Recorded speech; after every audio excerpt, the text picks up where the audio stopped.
I've never done a video like this before.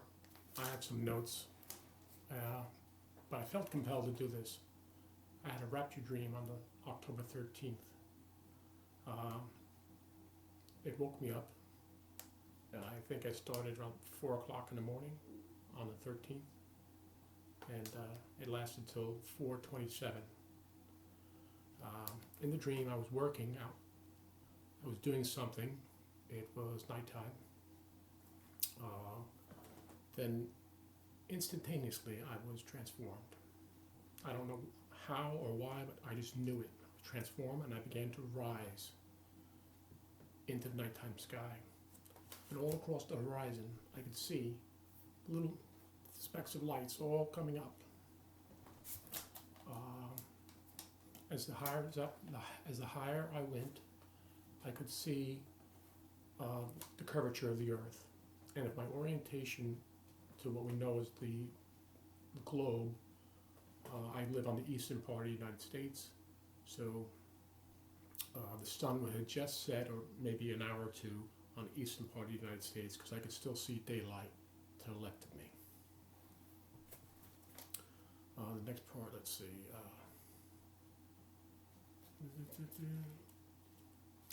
As I was rising up, I became aware of hands lifting me up. And the hands, once I became aware of the hands went and cupped me on the ears.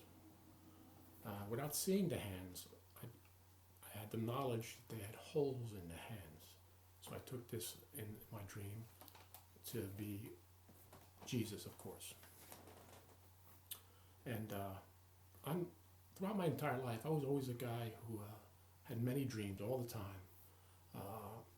And last couple of weeks, I've been praying to God for signs. I didn't think it would come to me in a dream, so this was very unusual.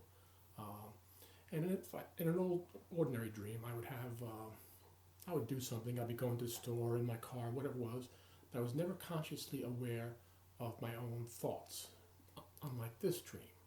So I was doing things in this dream, or things were happening in this dream, but I was also consciously aware that I was thinking or had thoughts.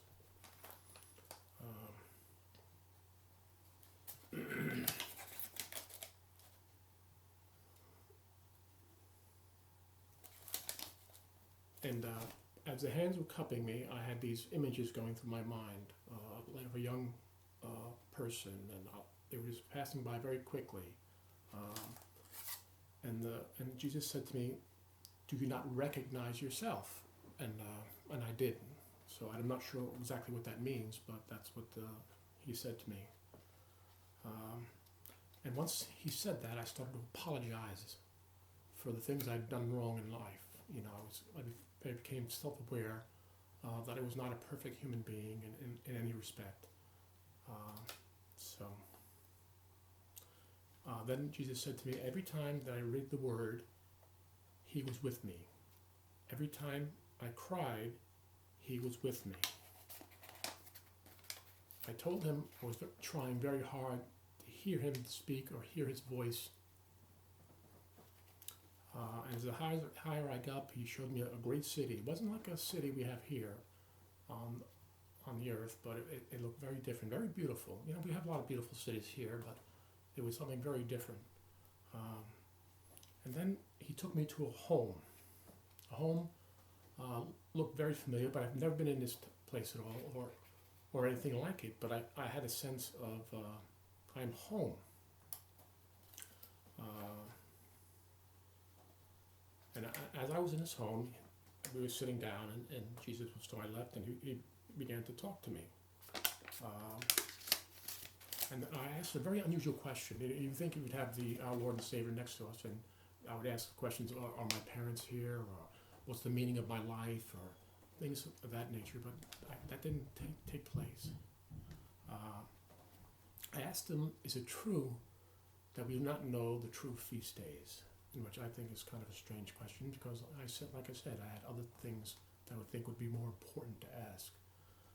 And his response to me is, yes, the true feast days have been lost through time. I'm not exactly sure what that means, but that's what he did. Um, so then I asked him about my wife, and he said, "We will not know what will happen to her." And I took that as a meaning that she would not be raptured, and she would have to go through the tribulation. So in the dream, I began to cry. And on top of that, then I asked him about my daughter. And as soon as I asked him about my daughter, my 8-year-old daughter came into the room and jumped up on my lap. And I'm a very indulgent father, and that's what I do with her all the time. As she sat on my lap, she began to play with me and, do the things I let her do. Let me see, because I wrote this all down, and I got up out of bed as soon as 4:30 in the morning and came running downstairs, and I write everything I could remember about the dream. Also, as my daughter was sitting in my lap, I began to thank Jesus for my daughter. I said, I've been very blessed to have her in my life, this late in my life, because, I'm 53 now. My daughter's only 8, so most people have their children, 20s, 30s at latest, so not in their late 40s. And while she was on my lap, that's when I looked down and I noticed I'm wearing my uniform. I'm a firefighter by profession, and so I was very puzzled, and I asked him, I thought I was supposed to get white, and then I became aware of someone on my right, and instantaneously, like, the uniform came off, and I was presented with white clothing, but it was sort of like a uniform. It had markings on it, but it wasn't what you would see, the crudeness of a patch on the shoulder or stitching, but there was some way markings on it, let's put it that way. And then in my mind, I'm thinking, heaven has no need for a fire department, so what is this for, or something like that, but I never asked.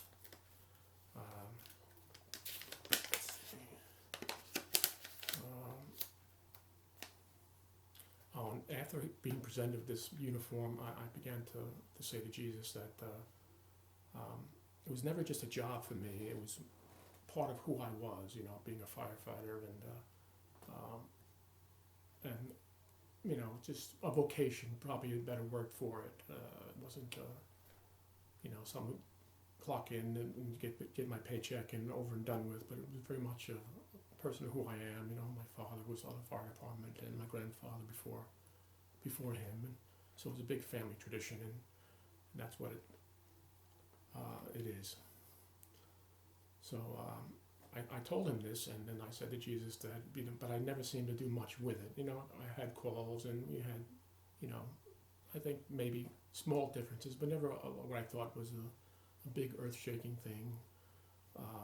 And then he made a motion toward my daughter. Then he said something to the effect that you would never accept that coming from her. So I guess he was admonishing me for belittling what I did or what I felt I had done.